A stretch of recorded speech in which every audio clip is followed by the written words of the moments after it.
প্রথমে সারা বীরভূমবাসী তথা সারা বাংলাবাসী তথা সারা ভারতবর্ষ সারা বিশ্বের ইসলাম ধর্মে বিশ্বাসী মানুষদের পবিত্র ঈদুল আজহার প্রেম প্রীতি ভালোবাসা এবং অভিনন্দন জানাচ্ছি। সঙ্গে সঙ্গে আজকের দিন ইসলাম ধর্মে বিশ্বাসী মানুষদের কাছে ত্যাগের দিন। সমস্ত ঘৃণা ভুলে গিয়ে, সমস্ত দ্বন্দ্ব ভুলে গিয়ে, সমস্ত সম্পদে মানুষকে সঙ্গে নিয়ে চলার দিন।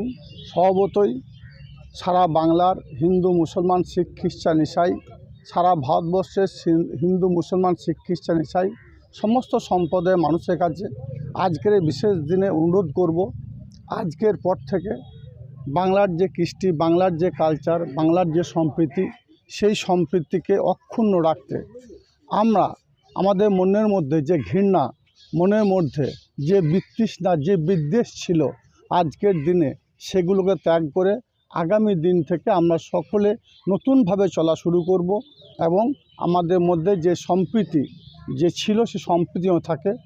এটা রবীন্দ্রনাথের বাংলা, এটা বিদ্রোহী কবি কাজী নজরুল ইসলামের বাংলা। তারা বলে গেছেন, মোরা একটি বিন্দু দুটি কুসুম, হিন্দু মুসলমান, হিন্দু তাহার নয়নমণি, মুসলিম তাহার প্রাণ।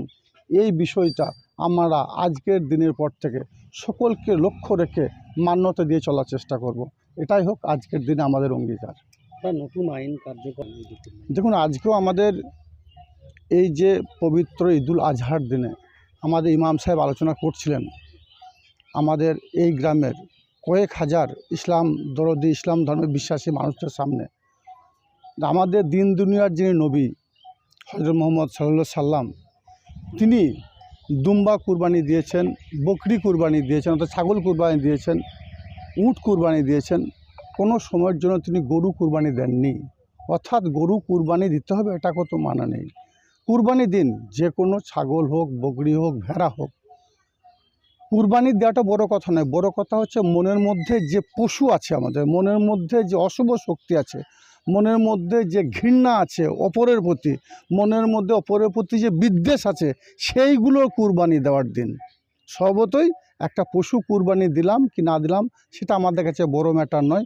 বড় ম্যাটার হচ্ছে মনের মধ্যে থেকে মনকে পরিষ্কার করা, সকল ধর্মের মানুষকে নিয়ে চলা এবং অন্য ধর্মের মানুষদের অন্য ধর্মের প্রতি সম্মান জানানো এবং নিজের ধর্মকে এগিয়ে নিয়ে যাওয়া, এটাই সকলের লক্ষ্য হওয়া উচিত বলে মনে করি।